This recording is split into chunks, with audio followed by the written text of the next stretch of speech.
Chosen one, stop everything, right now. Put down whatever you're holding. Turn off that television. Silence that phone. Because what I'm about to tell you will either wake you up or leave you wondering for the rest of your life what you just walked away from. Tell me something, and I want you to be brutally honest with yourself right now.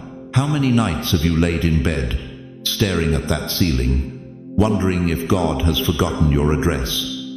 How many mornings have you looked in the mirror and whispered, "Did I miss it? Did I waste the years you gave me?" How many times have you felt like you're just taking up space while everyone else seems to matter? Stop lying to yourself. Stop pretending it doesn't hurt. Here's the shocking truth nobody wants to tell you. At 70, 80, 90 years old, you are not winding down. You are not yesterday's news. You are not God's afterthought while He focuses on the young and energetic. You are standing at the edge of the most dangerous moment of your entire existence. Dangerous? Yes. Because what's about to happen in the next few minutes will either ignite something in your spirit that's been dormant for decades, or you'll close this video and spend whatever time you have left wondering, what if? If you're hearing this voice right now, if these words found their way to your ears in this exact moment, it's not an accident. You didn't stumble here while browsing videos about cooking or grandchildren. You were summoned, handpicked, called out of the crowd of 7 billion people on this planet because heaven has something to say to you. The Almighty just pressed pause on your ordinary Tuesday afternoon to deliver a message that's been waiting 70 years to reach you. This is your burning bush moment, your Red Sea moment, your moment when the God of the universe looks down through time and space and says your name. Can you feel it? That stirring in your chest, that electricity in the air around you. That's not your imagination, beloved. That's recognition. Your spirit recognizing the voice it's been waiting a lifetime to hear clearly. Before I go one word further, I need to pause and thank every single one of you who has supported this message through super thanks. Your generosity means more than you know. You're not just donating. You're helping spread light to others who feel alone in their calling. Whether you give or not, I'm deeply grateful for your presence here. Your support, your time, your attention, it all matters. And if this message resonates with your soul, go ahead and plant that seed of faith. But right now, if you feel this word tugging at something deep inside you, if every cell in your body is telling you this moment matters, don't just listen passively, lean in. Say it out loud, right where you are, I am chosen. Type it in the comments. I am chosen. Because what happens next depends entirely on whether you believe that truth, or whether you'll let another divine appointment slip through your fingers. The phone is ringing from heaven. Chosen one. Will you answer? Why have you always felt like a stranger in your own family? Why, even at church potlucks surrounded by believers, do you sit there feeling like you're on the outside looking in? Why does your own living room sometimes feel like foreign territory when your adult children visit? You thought something was wrong with you, didn't you? Let me tell you something that's going to shatter every lie you've believed about yourself for the past 70 years. That feeling of being different, of not quite fitting anywhere, of carrying something in your chest that no one else seems to understand, that wasn't your weakness, that was your marking. You see, dear one, most people in this world are mass-produced, cookie-cutter souls, stamped out in heaven's assembly line, designed to live ordinary lives, chase ordinary dreams, and fade into ordinary graves. But you were handcrafted, custom-designed, one of a kind. The Bible declares in 1 Peter chapter 2 verse 9, you are a chosen generation, a royal priesthood, a holy nation, His own special people. Did you catch that? Special people. Not normal people, not average people, special. But here's what nobody told you about being special. It comes with a price. The price of never quite belonging anywhere except in the presence of the one who made you. Think about this for a moment. When your grandmother had her finest china, her most precious crystal, where did she keep it? In the kitchen cabinets where the everyday dishes lived. Number. She kept it wrapped in tissue paper, locked away in the china cabinet. brought out only for the most sacred occasions. Not because she didn't love it, but because she treasured it too much to risk it getting broken by careless hands. That's you, chosen one. You've been kept separate, protected, hidden away, not because God forgot about you, but because you're too valuable to be handled carelessly by this broken world. Every time you tried to fit in and couldn't, that was protection. Every time a door slammed in your face when you thought you deserved to walk through, that was redirection. Every time you felt rejected by people who should have embraced you, that was God saying, "Not them. They're not ready for what I've placed inside you." You remember that job you didn't get in 1987? You cried for weeks, didn't you? Felt like a failure. Wondered why God would let you get your hopes up just to crush them. But look where your life went instead. Look at the people you met, the lessons you learned, the strength you built because that door closed. Every rejection wasn't God saying no to you. It was Him saying, "I've got something better." But the enemy has been whispering lies in your ear for decades, hasn't he? You're not good enough. You're not smart enough. You're too old now. You missed your chance. You're just ordinary. Those whispers weren't truth, beloved. They were warfare. Because the devil knows something about you that you're just beginning to remember. He knows that when a chosen one finally wakes up to who they really are, kingdoms shake. You've spent your whole life feeling like you're wearing clothes that don't fit, living in houses that don't feel like home, sitting in conversations that feel like foreign languages. And you blamed yourself. You thought you were broken. You thought you were the problem. But what if I told you that feeling was actually your spiritual GPS trying to guide you home? What if that restlessness, that longing, that sense that you belong somewhere else was actually your soul recognizing that your citizenship is in heaven, not earth? Jesus himself said in John chapter 17, verse 16, "They are not of the world, just as I am not of the world, not of this world." That's why nothing in this world has ever fully satisfied you. That's why even your greatest achievements left you hungry for something more. You weren't designed for this world, you were designed for eternity. Every loss you've endured, every person who walked away, every dream that seemed to die, it was all clearing the path for something greater. God wasn't taking things away from you. He was making room for what He really wanted to give you. You know what breaks my heart? It's meeting 80-year-old saints who still think their best days are behind them, who still believe the lie that they're too old, too late, too ordinary for God to use in extraordinary ways. But Moses was 80 when he split the Red Sea. Sarah was 90 when she birthed nations. Anna the prophetess was 84 when she recognized the Messiah. Your age isn't your disqualification, it's your qualification. Every year you've lived, every tear you've cried, every mountain you've climbed has been preparing you for this moment when God finally says, now you're ready. But here's the urgency burning in my spirit right now. The enemy knows what's coming. He knows that sleeping giants are waking up. He knows that forgotten warriors are remembering their weapons. He knows that dismissed dreamers are about to step into their destiny. And he's terrified. So he's working overtime to keep you convinced that you're ordinary, that your time has passed, that your dreams were just fantasy. But every lie he whispers is actually confirmation of the truth. You carry something he desperately wants to stop.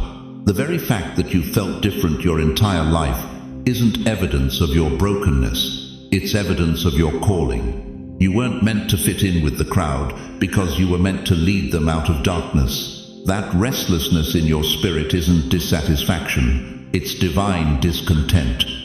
God stirring something in you that this world cannot satisfy because it was designed to be satisfied by Him alone. Right now, as these words wash over your soul, something is awakening, isn't it? Something that's been sleeping for years is stretching, yawning, remembering. That's not nostalgia, beloved. That's resurrection. If you know this resonates, if every word I'm speaking is reading your life like an open book, I need you to do something right now. Whisper it, right where you are. I was chosen for more. Don't let the enemy silence your voice for one more second. Because what I'm about to tell you next will reveal exactly what you were chosen for and why the enemy has fought so hard to keep you from discovering it. Listen to me carefully, chosen one, because what I'm about to reveal will either transform your understanding of divine timing or leave you wondering why you've been waiting so long for nothing. The wisest man who ever lived wrote these words in Ecclesiastes 3:1. To everything there is a season and a time to every purpose under heaven. Solomon wasn't talking about spring, summer, fall, and winter. He was talking about the spiritual seasons of your life, the divine appointments that God marked on his calendar before you took your first breath. And right now, in this very moment, you are standing at the threshold of the most critical season of your entire existence. But here's what's going to shock you to your core. The 20th of August and 21st aren't just dates circled on some calendar hanging in your kitchen. They're not ordinary Tuesday and Wednesday in late summer. These are prophetic portals, divine gateways, moments when heaven bends down to touch earth and the impossible becomes inevitable. How do I know this? Because for the past 3 months, I've been waking up at 3:17 a.m. with the same burning message, the same urgent whisper in my spirit. Tell them, tell my chosen ones that their season has arrived. You want to know why you felt that strange restlessness lately? Why you can't shake the feeling that something massive is about to shift? Why you've been having dreams that feel more real than your waking hours? Your spirit is picking up the frequency of what's coming. But let me ask you something that's going to cut deep into your soul. How many divine appointments have you already missed? How many times has God opened a door and you hesitated? How many moments of breakthrough slipped through your fingers because you thought, maybe tomorrow, maybe next month, maybe when I'm more ready? Stop right there. Stop making excuses for delay when God is orchestrating acceleration. Think about this cosmic train analogy. In Grand Central Station here in New York, trains arrive and depart on precise schedules. Some trains only come once a day. Miss that 6:15 express to your destiny and you're stuck waiting 24 hours for the next one. But some trains, some divine trains, they only pass through once in a lifetime. The 20th of August and 21st represent that once-in-a-lifetime express. The kind of spiritual momentum that builds for decades arrives with precision, and if you miss it, if you're too busy, too doubtful, too comfortable in your routine, the train disappears into the distance, carrying your breakthrough to someone else who was ready to board. Do you remember Esther, a young Jewish girl who could have stayed silent, stayed safe, stayed hidden in the palace while her people faced extinction? But Mordecai spoke words that echo through eternity. Who knows but that you have come to your royal position for such a time as this, for such a time as this, not for such a time as tomorrow, not for such a time as when you feel more worthy, for such a time as this moment, this season, this divine appointment that you've been unconsciously preparing for your entire life. But here's where it gets dangerous. Here's where the enemy has been working overtime to keep you distracted. You think you're too old. You think your best years are behind you. You think God uses younger people for his greatest moves. That's the biggest lie ever whispered in your ear. Moses was 80 when he split the Red Sea. Sarah was 90 when she gave birth to nations. Anna was 84 when she recognized the Messiah. Your age isn't disqualifying you, it's qualifying you. Every year you've lived, every tear you've cried, every battle you've fought has been preparation for what God wants to release through you on the 20th of August and 21st. But delay is costly, beloved.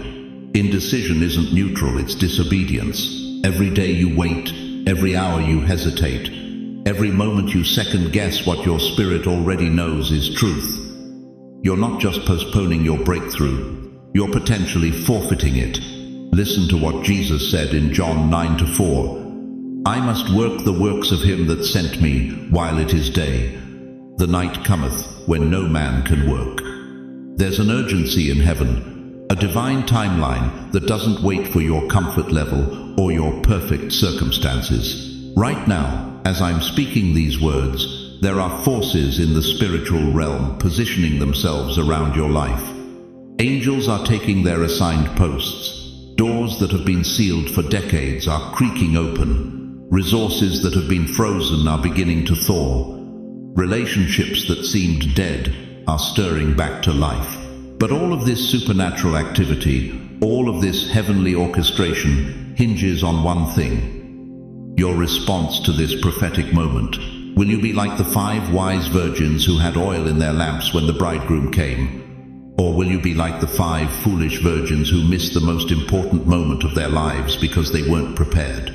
The clock isn't just ticking, chosen one, it's thundering. Every second that passes is a second closer to the 20th of August and 21st. Every breath you take is a breath closer to the divine portal that could redefine everything about your remaining years on this earth. So let me ask you the question that will determine whether you step into your Esther moment or watch it pass by from the sidelines. Are you going to let fear of the unknown rob you of the miraculous? Are you going to let comfort with the familiar keep you from the extraordinary? Are you going to spend your final years wondering what if instead of living in the reality of what is? Because what's waiting for you on the other side of the 21st of August will either be the greatest breakthrough of your lifetime, or the greatest regret you'll carry to your grave. The choice is yours. But the window is closing. You know what breaks my heart? It's when I hear from chosen ones who believe their scars disqualify them, who look at their battle-worn lives and think God must be disappointed, who whisper in the darkness, "If I was really chosen, why did I have to go through hell?" Listen to me, beloved. Every scar on your soul, every tear you've cried, every night you didn't think you'd make it to morning, that wasn't punishment, that was preparation. Let me ask you something that's going to cut deep. How many times have you sat in a doctor's office, hands trembling as they read results that changed everything? How many times have you watched your savings account drain like water through a broken dam while bills kept coming? How many times have you dialed your children's numbers only to be sent straight to voicemail? Again, you thought those moments were evidence that God had forgotten you. But what if I told you they were evidence that he trusted you? Think about Job. This man lost everything in a single day. His children dead, his livestock gone, his health destroyed. Even his wife told him to curse God and die. But here's what most people miss about Job's story. Satan had to ask God's permission to touch him. Why? Because Job carried something so precious, so powerful, that even hell knew it couldn't be destroyed by ordinary means. You want to know why your battles have been so fierce? Because the enemy saw your destiny before you did. Joseph understood this. 17 years old when his brothers threw him in that pit. 17. He could have died there, should have died there. But Genesis 45:8 reveals the mystery. It was not you who sent me here, but God. Every betrayal, every prison cell, every moment of abandonment was God positioning him to save nations. Your pit wasn't your punishment, it was your preparation for the palace. David knew this too. While his brothers stood tall in Saul's armor, David was forgotten in the fields. But those lonely years with the sheep weren't wasted time. They were warrior training. When Goliath mocked the armies of the living God, David didn't see a giant. He saw target practice. The Lord who rescued me from the paw of the lion and the paw of the bear will rescue me from the hand of this Philistine. Every private battle prepared him for public victory. But let me bring this home to your kitchen table, your living room, your sleepless nights at 3 a.m. You faced giants that would have crushed weaker souls. That diagnosis that was supposed to take you out in 6 months, you're still here 5 years later. That financial devastation that should have left you homeless, somehow you found a way. Those children who broke your heart and walked away, you kept loving them even when love felt like bleeding. You think that was luck? You think that was coincidence? Moses spent 40 years in the desert thinking his calling was dead. 40 years. Can you imagine every morning waking up tending sheep when you once lived in Pharaoh's palace? Every sunset wondering if God had given up on you. But Exodus 3:1 says he was on the far side of the wilderness when the burning bush appeared. Sometimes God has to take you to the far side of everything you know before he reveals what he's been preparing. Your wilderness wasn't your exile, it was your education. Let me tell you about Nelson Mandela. 27 years in prison. 27 years of being told he was a terrorist, a criminal, a threat to society. But those prison walls couldn't contain what God had planted in his spirit. He walked out of Robben Island, not bitter, but better. Not broken, but refined. He didn't emerge as a victim, he emerged as a liberator who changed a nation. That's the power of divine refining. Oprah Winfrey grew up in poverty so deep she wore dresses made from potato sacks. Abused, abandoned, told she was worthless. But every tear she cried was watering seeds of compassion that would touch millions. Every rejection was redirecting her toward her true platform. Today, when she speaks, the world listens not despite her pain, but because of how she transformed it. Steve Harvey slept in his car for 3 years while chasing his dream. 3 years, bathing in gas station bathrooms, wondering if he'd lost his mind. But those nights under the stars weren't punishment. They were preparation for the stages where millions would hear his voice and find hope in their own struggles. You see, beloved, fire doesn't destroy gold, it purifies it. Malachi 3:3 says, he will sit as a refiner and purifier of silver. That depression that nearly broke you, God was burning away everything that wasn't really you. That betrayal that left you gasping, he was removing people who couldn't handle where you were going. That financial struggle that brought you to your knees, he was teaching you that your provision comes from heaven, not Wall Street. But here's what the enemy never counted on. He thought if he hit you hard enough, long enough, you'd give up. He thought if he took away your health, your wealth, your relationships, your dreams, you'd curse God and die. But you're still here.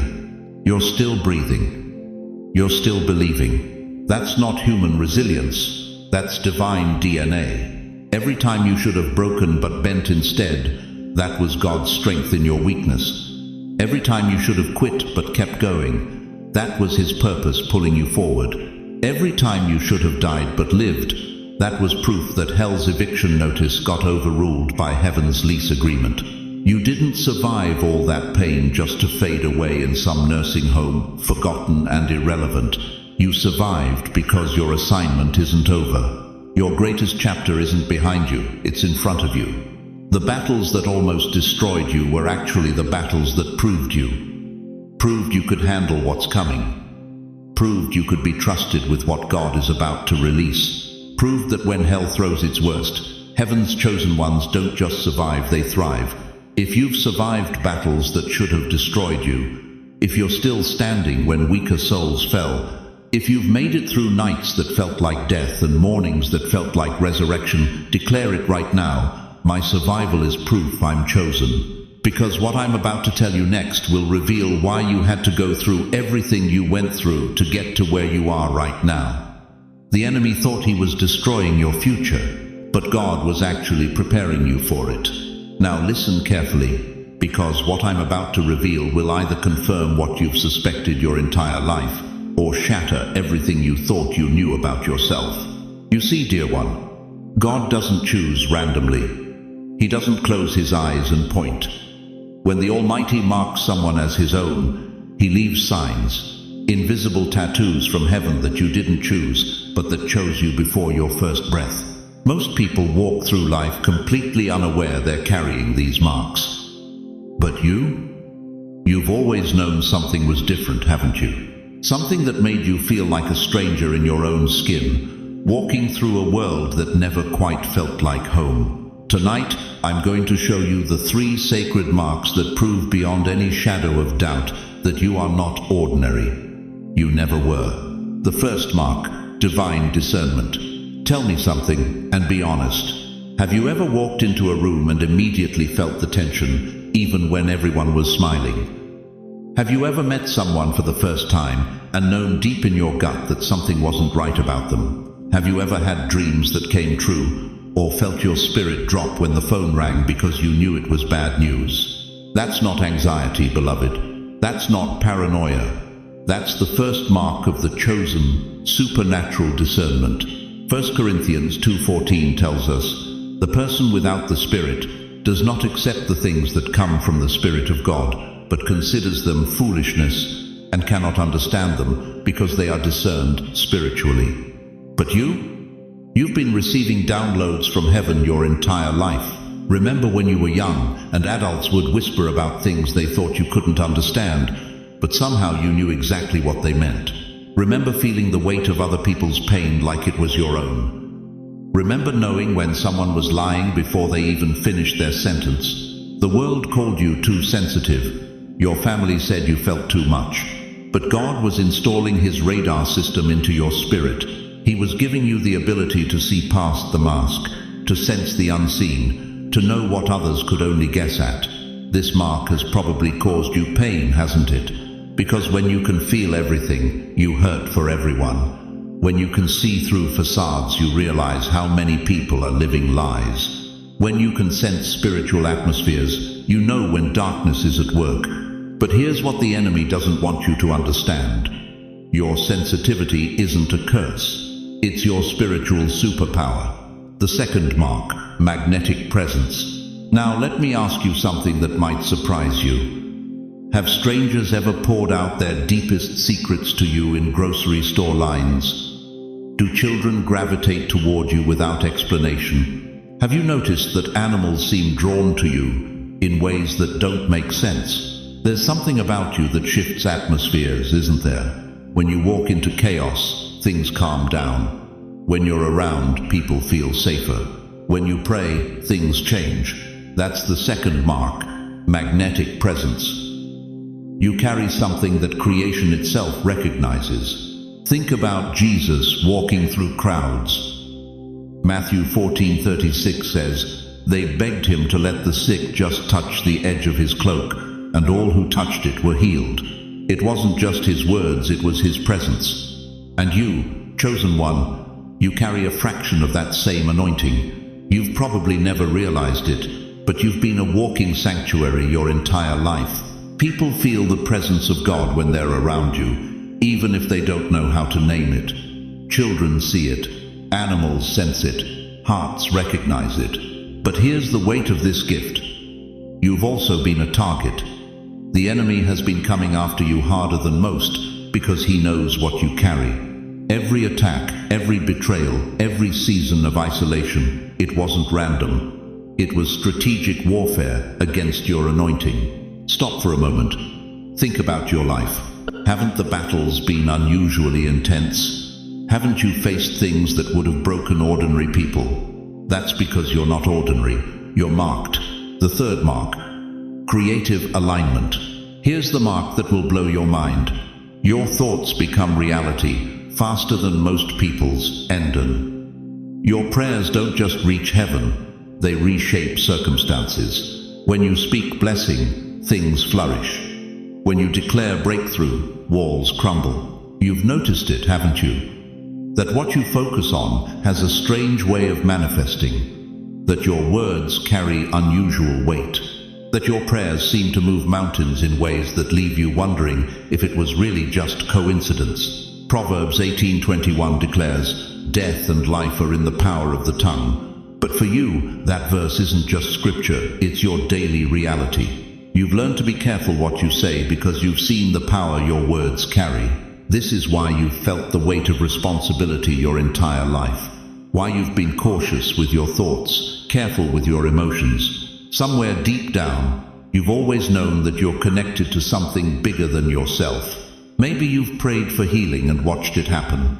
Maybe you've spoken peace over chaos and seen storms calm. Maybe you've declared provision and watched doors open that shouldn't have opened. That's not luck, dear one.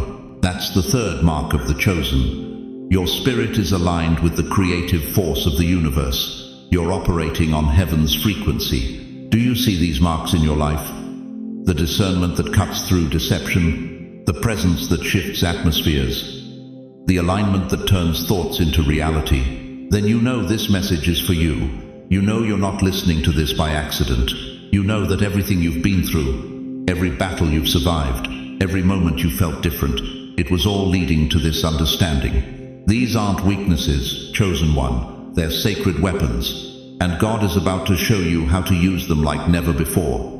But first, you need to stop hiding. You need to stop apologizing for being different. You need to embrace what heaven marked you with before time began. If this is confirming something that's been stirring in your spirit, if these marks are lighting up like neon signs in your life, type 777 the comments right now. 777 is heaven's number of completeness, and you are about to step into the completeness of who you were always meant to be. Say it to yourself right now.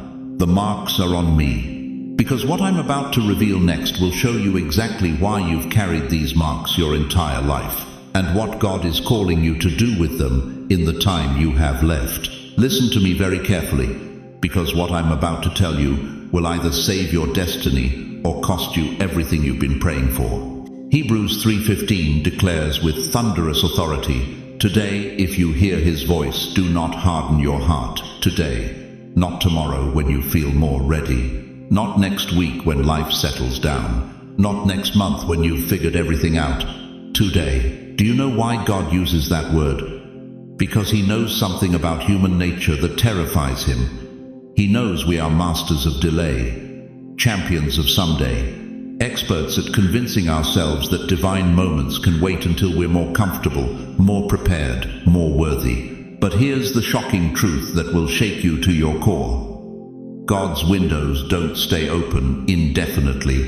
His doors don't wait for your convenience. His opportunities have expiration dates written in invisible ink, and most people discover this only after the door has already slammed shut. One day. That's all it takes to change everything. One step, one moment of courage when your spirit recognizes what your mind is afraid to believe. But here's the terrifying flip side. One day is also all it takes to miss everything. One hesitation. One, let me think about it.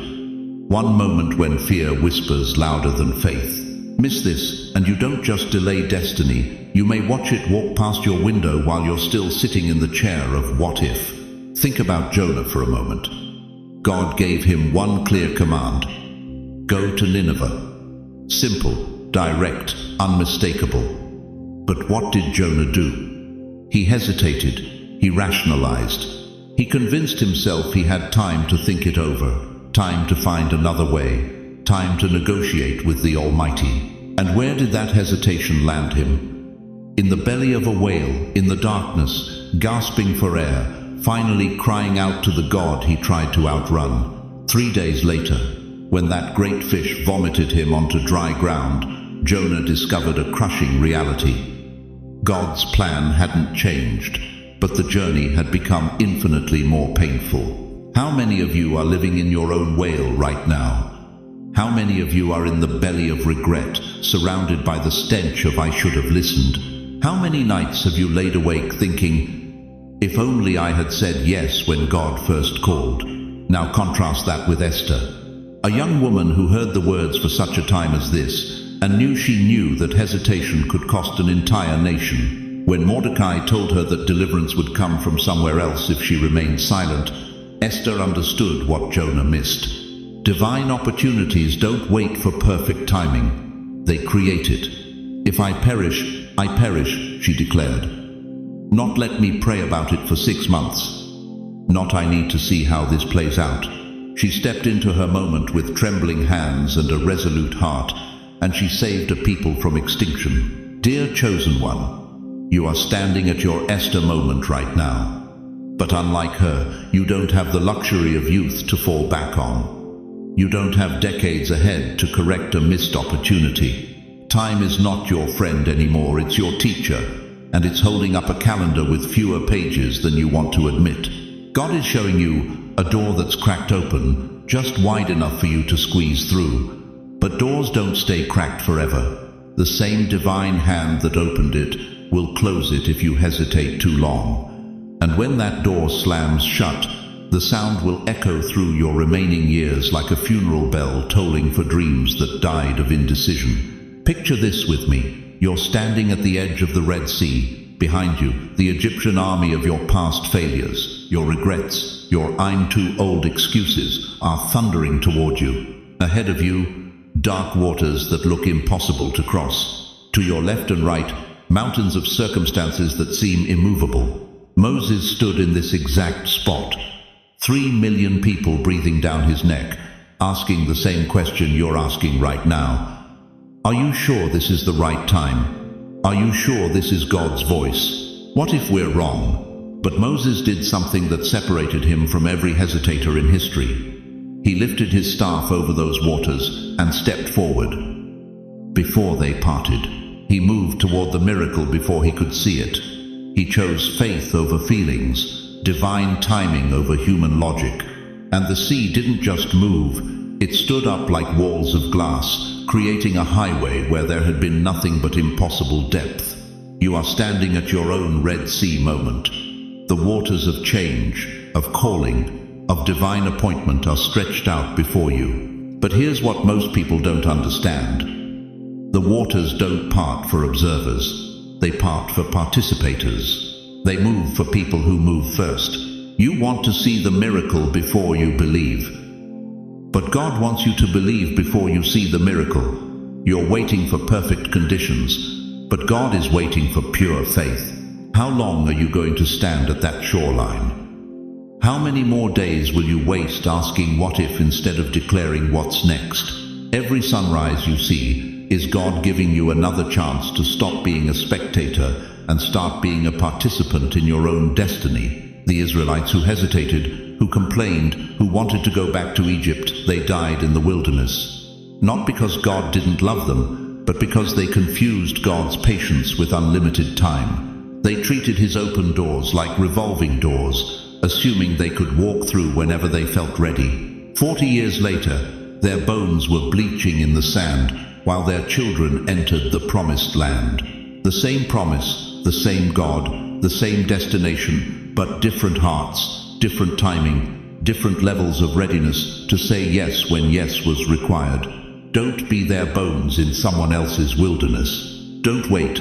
Write today's date in the comments right now. Not tomorrow, not when you finish watching. Now. Seal this moment in time. Make this your no more delay declaration. Because what I'm about to show you next will prove that the cost of hesitation is higher than you ever imagined. Listen to me, dear one. I need you to stop for a moment and feel the weight of what I'm about to tell you. Your bank account is lying to you. Your medical bills are lying to you. That foreclosure notice, that empty refrigerator, that sleepless night wondering how you'll make it through another month, they're all lying to you about who you really are. You've been living like a beggar when you were born to be royalty. How many years have you been rationing your dreams? How many decades have you been telling yourself, maybe next year things will get better? How many times have you looked at your social security check and thought, this is all there is? Stop accepting crumbs when God has prepared a feast.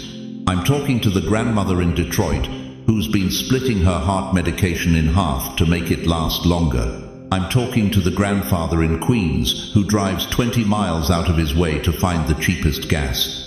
I'm talking to every senior citizen who has been convinced that poverty is piety, that struggling is spiritual, that barely making it somehow makes you closer to God.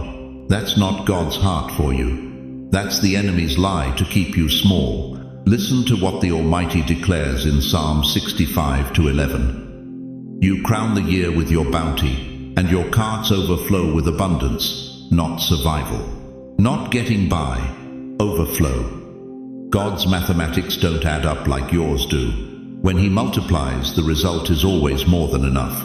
But here's what breaks my heart, and I need you to hear this with your whole spirit. You've been taught to expect less because you're older. You've been programmed to believe that abundance is for the young, the educated, the connected. Society has whispered in your ear for so long that you've started believing the lie that your season of increase has passed.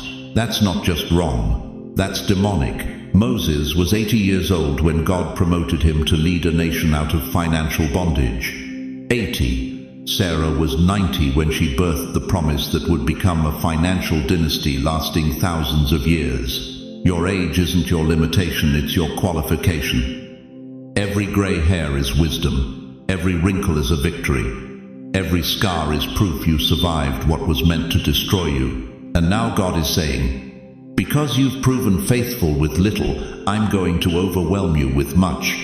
Malachi 3:10 isn't just a nice verse for Sunday morning. It's God throwing down a challenge. Test me in this, says the Lord Almighty, and see if I will not throw open the floodgates of heaven and pour out so much blessing that there will not be room enough to store it. Can you feel it building? That pressure in the spiritual realm, like a dam that's been holding back a river for 70 years, and now the concrete is starting to crack. Your debt isn't permanent. Your struggle isn't your identity. Your lack isn't your legacy. Deuteronomy 8:18 declares that God gives you the ability to produce wealth, not the ability to survive, not the ability to get by, the ability to produce wealth. That ability doesn't expire when you turn 65. It doesn't diminish when you retire. It multiplies when you finally understand who you are in God's economy. Right now, there are resources with your name on them that have been held in heaven's escrow account, money that should have been yours 20 years ago, opportunities that were delayed for divine timing, inheritance that skipped generations to land in your lap. The floodgates aren't just opening, beloved. They're about to burst.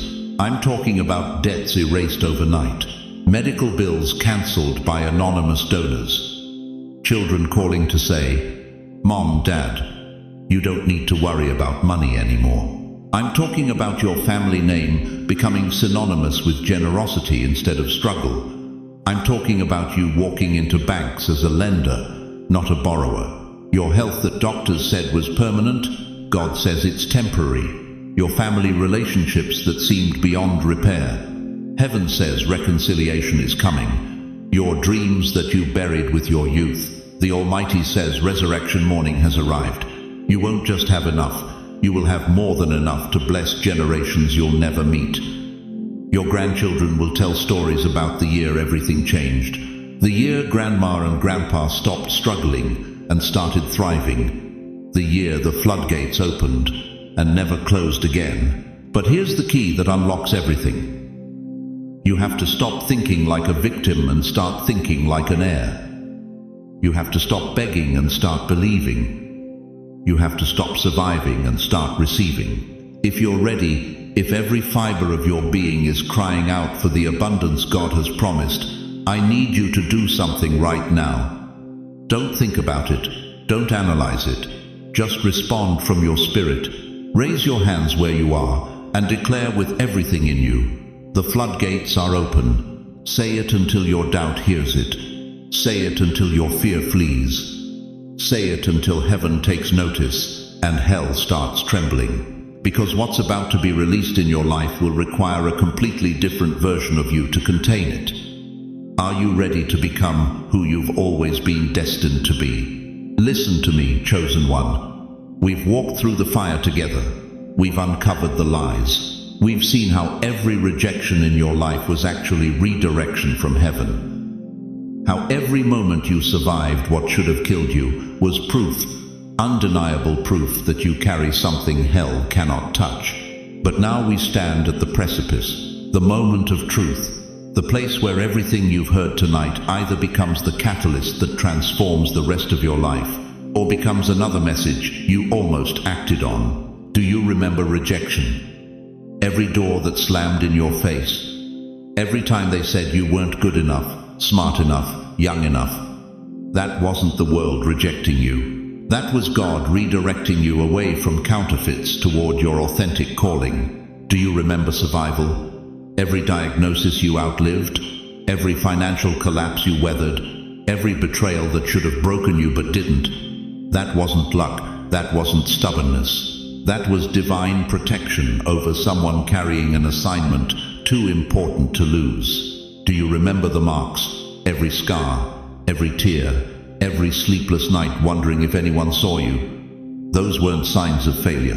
Those were heaven's fingerprints on your soul, marking you as one who could be trusted with both pain and power. Every rejection led to redirection. Every survival became your proof. Every mark revealed your mission. Think about Esther, a young girl who had every reason to stay silent, to play it safe, to let someone else take the risk. But when Mordecai said, "Who knows but that you have come to your royal position for such a time as this?" she made a choice that saved a nation. Esther 4:14. One woman's yes echoed through history. Think about David, a shepherd boy facing a giant while seasoned warriors cowered in fear. But David didn't see Goliath's size. He saw God's power. "You come against me with sword and spear and javelin, but I come against you in the name of the Lord Almighty." 1 Samuel 17:45. One teenager's yes brought down what seemed invincible. Think about Moses, 80 years old, tending sheep in the middle of nowhere, convinced his best days were ancient history. But when God spoke from that burning bush, when the Almighty said, "I have indeed seen the misery of my people," Moses chose to say yes to the impossible. Exodus 3-7. One senior citizen's yes liberated millions. Their courage, David's faith, Moses' obedience, it's all converging into this moment, your moment, because the same God who called them is calling you. But here's what's going to shock you to your core. Here's what hell has been desperately trying to hide from you for 7, 8, 9 decades. You weren't just called to get through life. You weren't just chosen to survive until you die. You were chosen, and chosen means there's no turning back. Chosen means the creator of the universe looked across time and said, "I need someone who can handle this assignment, and it's going to be you." The torch has been passed down through generations, from Abraham to Moses, from David to Daniel, from Esther to Paul. Saints who said yes when yes seemed impossible. Believers who stepped forward when stepping back would have been easier. And now that torch is in your hands, not your neighbor's hands, not your pastor's hands, not the hands of someone younger, stronger, more qualified. Your hands, at 73, at 86, at 91, because God doesn't make mistakes with his timing or his choices. Can you feel the weight of it? Can you feel the responsibility and the privilege? Every prayer your grandmother whispered over your life, every tear your mother cried believing God would use her family, every moment you wondered if your life mattered, it all led to this instant when heaven leans in and waits for your answer. Your yes today will echo through generations. Your grandchildren you've never met will walk in the breakthrough your obedience creates. Your great-grandchildren will inherit the blessings your faith unlocks. The ripple effect of your decision in this moment will touch lives you'll never see on earth, but will celebrate with in eternity. But here's the urgency that should grip your soul. This moment won't last forever. Divine appointments have expiration dates. Windows of opportunity close. Moses could have walked away from that burning bush. David could have stayed with the sheep. Esther could have kept her mouth shut. And you right now, tonight you could close this video and go back to believing the lie that your best days are behind you. You could convince yourself that this message was for someone else, someone more spiritual, someone more prepared. Or you could do what champions of faith have done for thousands of years. You could look at the impossible and say, "Yes, Lord, I don't understand it all, but I trust you. I receive what you're offering. I step into what you've prepared." The question isn't whether you're ready. The question is whether you're willing. The question isn't whether you feel qualified. The question is whether you trust the one who qualified you. The question isn't whether you can see the whole staircase. The question is whether you'll take the first step. Say it loud with me right now. Yes, Lord, I receive it. Let it rise from your chest. Let it fill your living room. Let heaven hear the sound of a chosen one finally accepting their assignment. If you believe it, if every fiber of your being is vibrating with yes, type it in the comments. Type yes. Lift your hands where you are. and share this message with someone who needs to hear that God isn't done with them yet. Because your yes doesn't just change your story, it changes their story too. The torch is in your hands, chosen one. Will you carry it? You know what haunts me most about the letters I receive?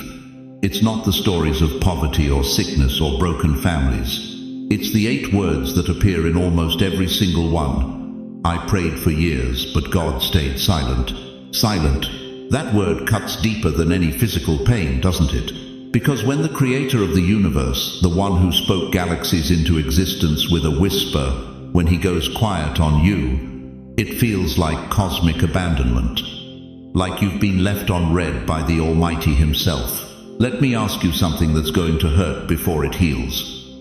How many decades have you spent interpreting God's silence as his absence? How many nights have you laid there, 75 years old, 82 years old, whispering into the darkness, God, are you even there anymore? How many times have you felt like your prayers were bouncing off heaven's ceiling like rubber balls, never making it through? Here's what's eating at your soul right now. And I know because I can feel it through this screen. You think his silence means you don't matter. You think those unanswered prayers mean you're not worth answering. You think maybe, just maybe, God has moved on to younger, more important people with bigger purposes. You've convinced yourself that silence equals abandonment. But what if I told you that everything you think you know about God's silence is backwards? What if the very thing that's been breaking your heart is actually the evidence of how precious you are to him? In Revelation chapter 5, verse 8, John sees something that will shatter your understanding of every tear you've cried in secret. He witnesses 24 elders holding golden bowls full of incense, and listen to this carefully. Those bowls contain the prayers of God's holy people. Not some prayers, not the important prayers, all prayers. Every desperate whisper you've breathed at 3 in the morning. Every broken plea you've sobbed into your pillow. Every time you've begged God to just give you a sign. They're not lost. They're not ignored. They're stored in golden bowls before the throne of the Most High God. Do you understand what this means? Your tears weren't wasted. Your prayers weren't forgotten. While you thought God was absent, he was collecting every word, every sigh, every moment when you chose to keep believing, even when belief felt impossible. But here's where it gets profound, chosen one. Picture a courtroom. The most important case in history is about to be decided, your case. The judge has heard all the evidence. The verdict has been written. The gavel is raised. But there's this moment, this sacred, pregnant pause, where everything hangs in the balance. The silence isn't indifference. It's anticipation. The silence isn't abandonment. It's the split second before justice falls in your favor. That's where you've been living, in the sacred silence before God's gavel strikes. See, we've been trained to think that God only works when we can hear him, when we can see him moving, when we can feel his presence like electricity in our bones. But what if his most powerful work happens in the quiet? What if silence isn't the absence of God, but the presence of God doing something so profound, so intricate, so perfectly timed that it requires absolute concentration? Think about a master surgeon. When they're performing the most delicate operation, when they're working on the heart, do they chat with the nurses? Do they hum songs, number? They work in focused, intense silence, because what they're doing is too important for distractions. That's what God has been doing in your life. Heart surgery, soul surgery, destiny surgery. You thought he walked away. He never left the operating room. Every year you've waited, every door that stayed closed, every prayer that seemed to echo into emptiness, it wasn't punishment, it was preparation. God wasn't withholding his answer, he was perfecting it. He wasn't ignoring your timeline, he was working on his masterpiece. But here's the question that's going to determine your next chapter. Have you mistaken silence for punishment when it was prophecy? Have you interpreted God's focused work as his disinterest? Have you let the enemy convince you that delayed answers mean denied prayers? because what I'm about to show you next will prove that what felt like God's absence was actually His positioning. Every silent season, every unanswered prayer, every moment you felt forgotten, it was all setting the stage for something so magnificent that it required decades of divine preparation. The silence is about to break, chosen one. But first, you need to understand why it was necessary. You think you're alone, don't you? You think you're sitting there in that empty house, in that quiet apartment, forgotten by a world that's moved on without you. You think God put you on the shelf while He focuses on younger, more energetic vessels. But what if I told you that's the biggest lie the enemy has ever whispered in your ear? What if I told you that right now, in this very moment, you are surrounded by more witnesses than Yankee Stadium on opening day? What if I told you that the spiritual realm is packed tighter than Times Square on New Year's Eve, and every single being in that crowd is watching you? Hebrews 12:1 declares something that will shatter your loneliness forever. Therefore, since we are surrounded by such a great cloud of witnesses, let us throw off everything that hinders and the sin that so easily entangles. Surrounded, not occasionally visited, not sometimes noticed. Surrounded. But who are these witnesses? Who's been watching you all these years when you thought nobody cared? Your mother's prayers, beloved. Every single one of them. You think they died with her.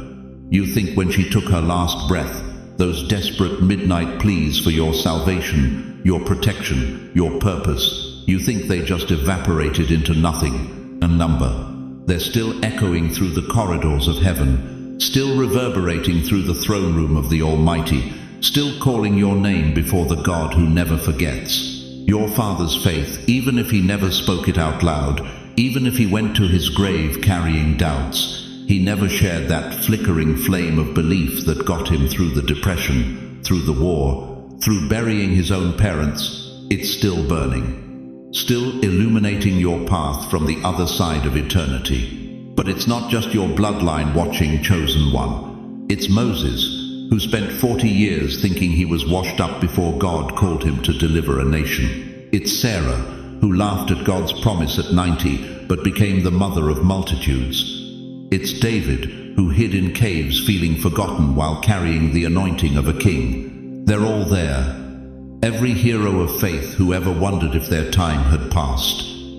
Every saint who ever felt too old, too tired, too broken to be used by God. They're in those bleachers, leaning forward, watching you with bated breath because they know something you've forgotten. They know your story isn't over. They know your greatest chapter is still unwritten. But here's what's going to shock you to your core. It's not just the saints watching. Angels, massive, powerful warrior angels have been assigned to your life. Not one, not two, legions. Psalm 91:11 promises, "For he will command his angels concerning you to guard you in all your ways." You've felt it, haven't you? That presence when you've been alone. That sense of being watched, being protected, being guided.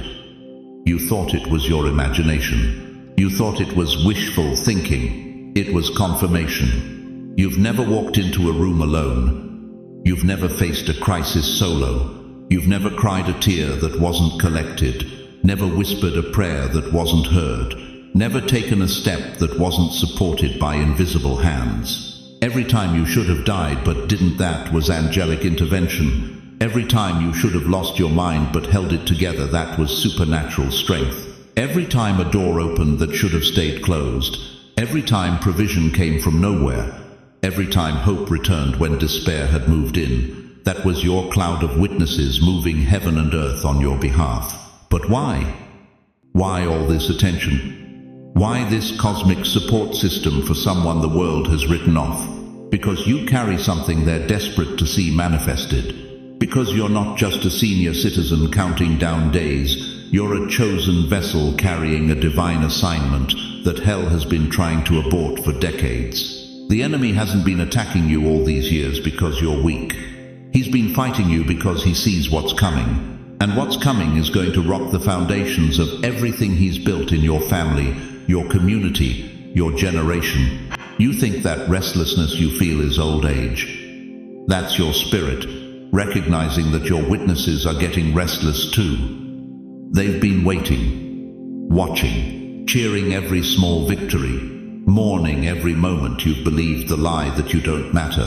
Moses didn't deliver Israel until he was 80. Sarah didn't birth nations until she was 90. Anna the prophetess didn't recognize the Messiah until she was 84. Your cloud of witnesses knows something about divine timing that you're just beginning to understand. The stadium lights are on, beloved.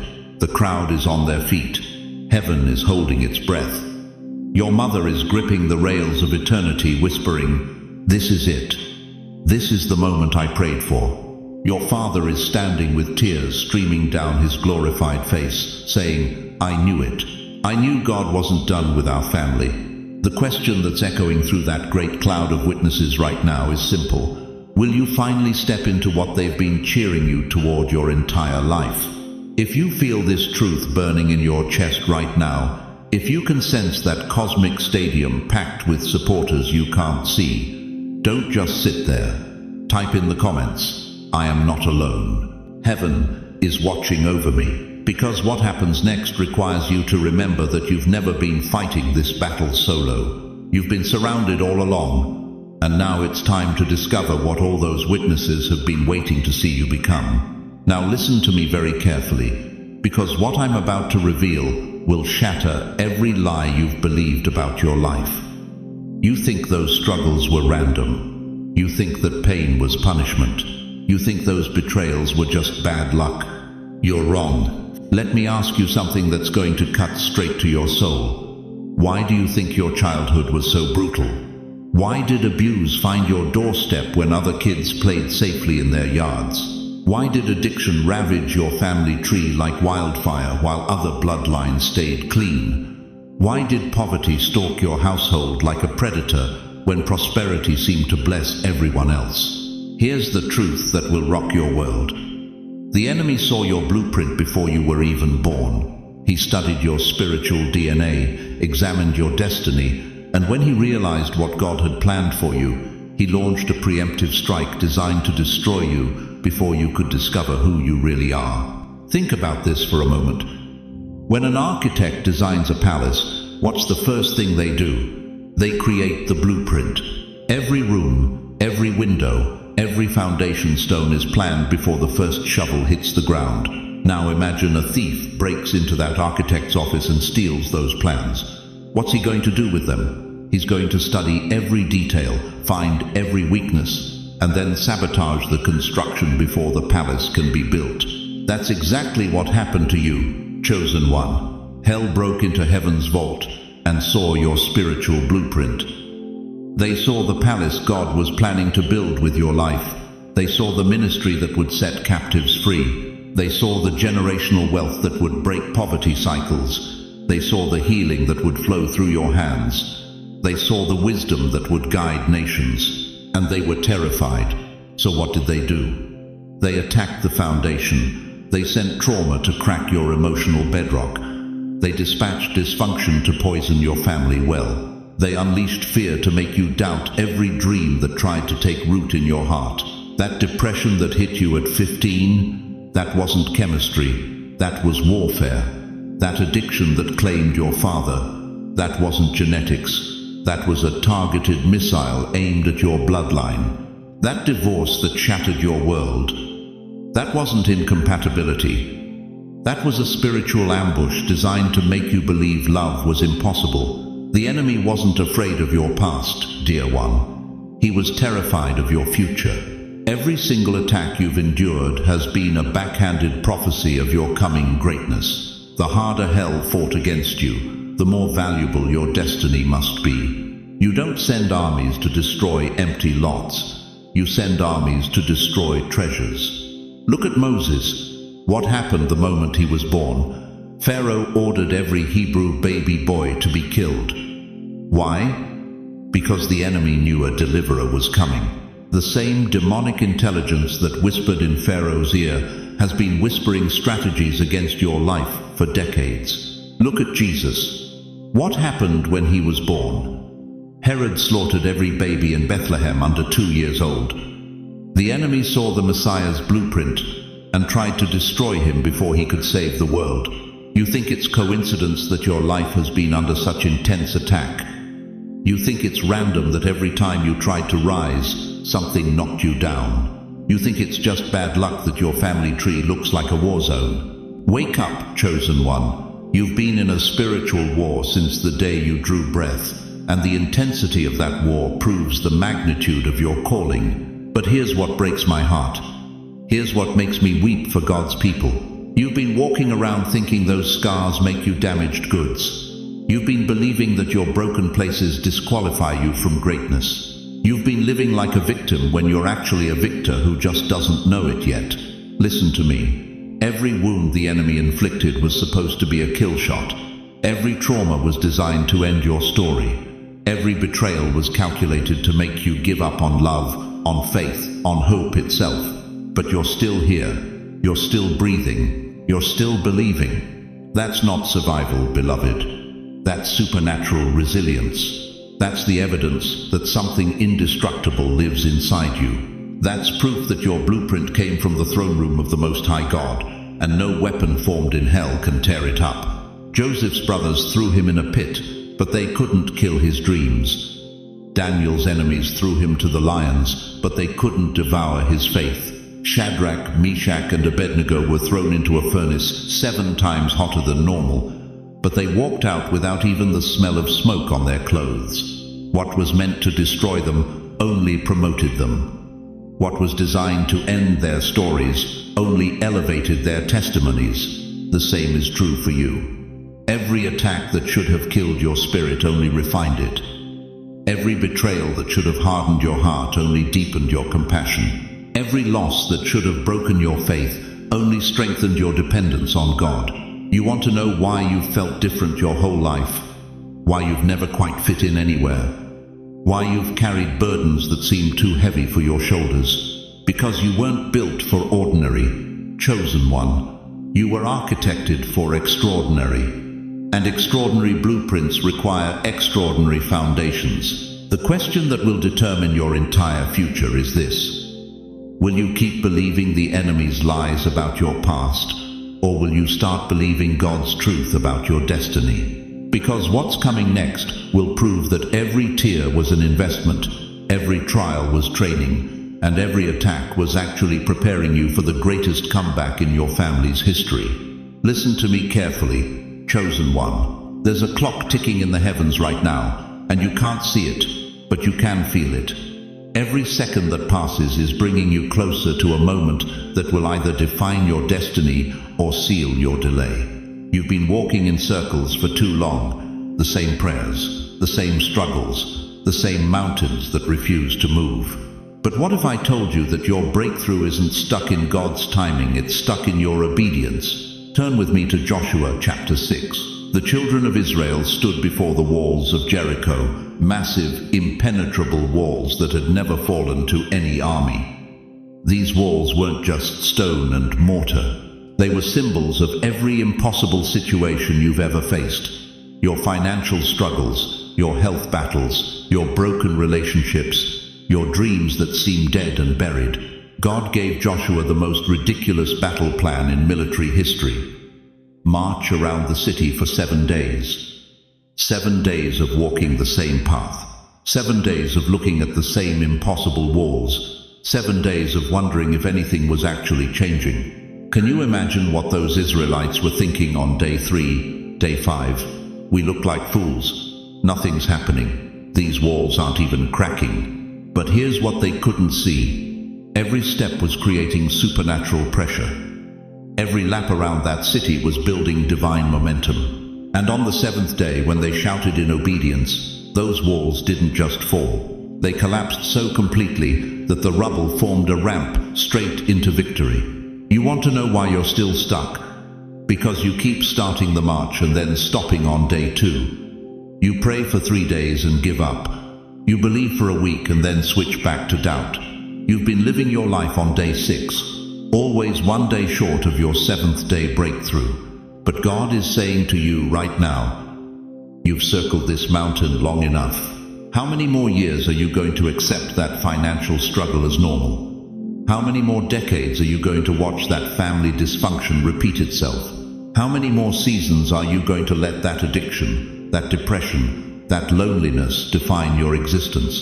The walls of your Jericho are trembling right now, but they're not going to fall because you hope they will. They're not going to collapse because you deserve it. They're going to shatter because you finally obey God's voice in this moment. You see, delay isn't just postponement. Delay is disobedience disguised as wisdom. Every time you say, tomorrow I'll start, every time you whisper next week I'll change, every time you promise next year I'll finally follow God's call, you're not being cautious. You're being disobedient. The Israelites could have said, this plan sounds crazy. Let's wait and see if God gives us a better strategy. But they would have died in the wilderness, still staring at walls that were ready to fall on the seventh day. Your seventh day is here, not next month, not when you feel ready, not when circumstances line up perfectly. Today, God doesn't give you instructions to test your intelligence. He gives you instructions to test your obedience. And your obedience today determines your breakthrough tomorrow. Think about this. Joshua's army could have marched around Jericho for 7 months, 7 years, even 7 decades, but if they never shouted when God said shout, those walls would still be standing today. What has God been telling you to do that you keep postponing? That conversation you need to have, that forgiveness you need to extend, that step of faith you need to take, that dream you need to pursue, that calling you need to answer. Every day you delay is another day those walls stay up. Every week you hesitate is another week your enemy grows stronger. Every month you procrastinate is another month you rob from your own destiny. But here's the supernatural truth that will change everything. When you finally obey, when you finally take that step, when you finally say yes to God's voice, the collapse happens instantly, not gradually, not slowly. The breakthrough comes with the force of 7 days' worth of supernatural pressure released in one moment. Right now, I need you to do something that might feel uncomfortable. I need you to mark today's date. Write it down. Get a pen. Grab your phone. Scratch it on a napkin if you have to. Write today's date and underneath it write these 3 words. No more delay. This is your trumpet blast moment. This is your shout of faith. This is you telling the walls of Jericho in your life that their time is up. Because here's what the enemy doesn't want you to know. He's not afraid of your prayers. He's not terrified of your problems. He's absolutely petrified of your obedience. Because he knows that one act of obedience can undo decades of his work in your life. Joshua didn't negotiate with the walls. The Israelites didn't analyze the architecture. They simply obeyed the voice of God. And physics bowed to faith. Your walls are not stronger than Jericho's walls. Your problems are not bigger than God's power. Your age is not a disqualification, it's your advantage. You have 7 decades of experience trusting God. You have wisdom that comes only from walking through valleys and living to testify about mountains moved. The countdown has begun, chosen one. 7 rotations around your situation, and then breakthrough. But the question that will determine whether you see those walls fall or spend the rest of your life staring at them is this. Will you keep walking in circles, or will you finally lift your voice and shout? Chosen one, as we come to the end of this sacred encounter, I need you to carry 3 eternal truths with you, like precious stones in your heart. First, remember this. Your age is not your expiration date, it's your activation point. At 70, 80, 90 years old, you are not yesterday's news. You are tomorrow's miracle waiting to unfold. Moses was 80 when he split the Red Sea. Sarah was 90 when she held her promise. Your birth certificate is not God's limitation on your destiny. Second, those walls you've been staring at your Jericho, they're not permanent fixtures in your life. They're temporary obstacles waiting for your 7th day shout. Every circle you've walked, every prayer you've whispered, every tear you've cried has been building supernatural pressure. Your breakthrough isn't delayed, it's loaded and ready to explode into your reality. Third, delay is not God's will for your life. Delay is disobedience disguised as wisdom. When heaven speaks, obedience today becomes breakthrough tomorrow. The clock in the heavens is ticking, and your moment is now. But beloved, I need you to understand something deeper than knowledge, something that settles in your bones and anchors your soul. You are not walking this path alone. Even when the road feels uncertain, even when the walls seem higher than ever, even when doubt whispers lies in your ear, the God who called you is still working behind the scenes on your behalf. He's moving mountains you can't see, opening doors you haven't found yet, and orchestrating miracles you can't even imagine. And right here, in this digital sanctuary we've created together, you have thousands of brothers and sisters who understand your struggle, who believe in your calling, and who are ready to stand with you in prayer. Look at these comments flowing in, see these hearts connecting, feel these spirits resonating with the same fire burning in your chest. You've found your tribe, chosen one. This isn't just a YouTube channel, this is a community of believers who refuse to let you face tomorrow alone. We are here. We see you. We will pray with you. So let me ask you this question, and let it echo in your spirit long after this video ends.